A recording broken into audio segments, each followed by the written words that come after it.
This is Colin Dixon at N-Screen Media, and I'm at the TV of Tomorrow show in San Francisco talking to Sam Matheny, who is the CTO of the NAB. Now, Sam, we've been talking a lot about ATSC 3.0. Why don't you tell us what is the overall benefit of ATSC 3.0 for broadcasters? Yeah, so one of the biggest benefits of ATSC 3.0, or Next Gen TV as we call it, is that it really makes broadcasting part of the internet. It is the world's first broadcast standard that is based on internet protocol as its transport layer.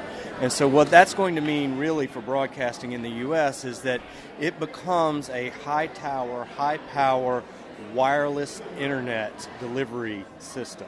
And it has the benefit of national distribution, but also being operated by local stations. So that brings with it some benefits for broadcasters, one of which, of course, is new business models, right? Absolutely. So from a new business model perspective, it's going to open up lots of different opportunities that don't exist today.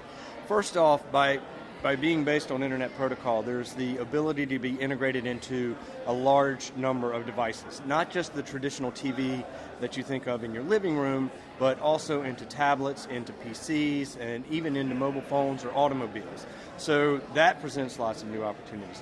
But also because you are in these increasingly connected devices, you're going to have the ability to do smarter advertising, better advertising. So that can mean more targeted. That can mean more intelligent advertising in the sense that you can actually act on it or share it or even start new business models. Like one of the demos we did was with the home shopping network. So in that case, you're using not just the broadcast part of the standard, but the HTML5 aspect of it to create a truly immersive experience that can actually turn your device into a point of sale. And then there's also opportunities in VOD. The idea that you can use this pipe to deliver content on an on-demand basis. And that could be anything from your news, breaking it up into small pieces and delivering it in chunks and giving people great control over it, all the way to movies that can be downloaded and viewed for a fee.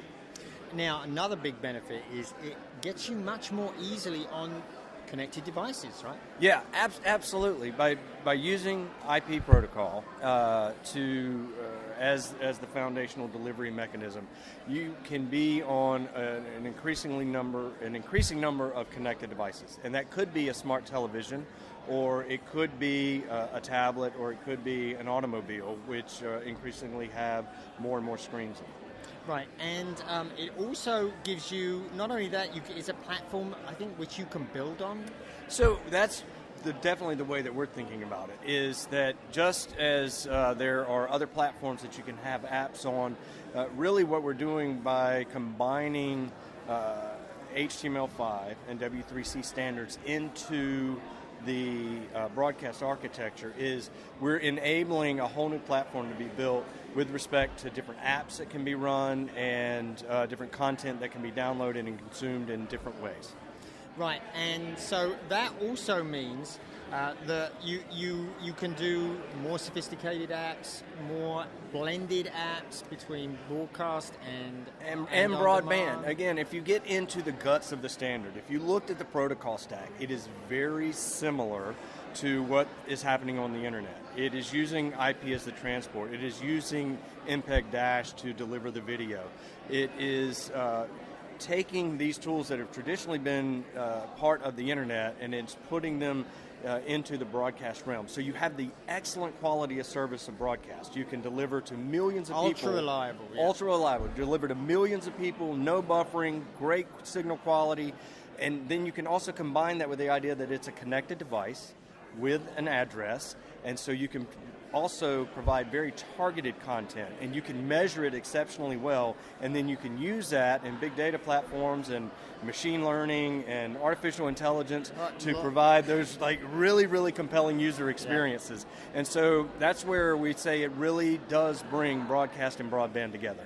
It certainly does. And I guess one last thing is it's a bigger pipe as well. Yeah, no, absolutely. So ATSC 1.0, the standard that we're using today, is a fixed pipe at 19.4 megabits per second. The early tests that we're doing show anywhere from 24 to 26 megabits per second. So you're talking about a 30+% increase in capacity.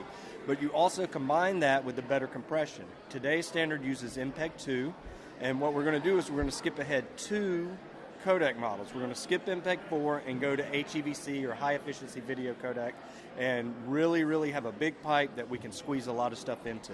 Wow, that's plenty of benefits, plenty of reasons for broadcasters to be looking very seriously at ATSC 3. I agree. Sam, thanks for the update. Absolutely, thank you. This has been Colin Dixon with Endscreen Media.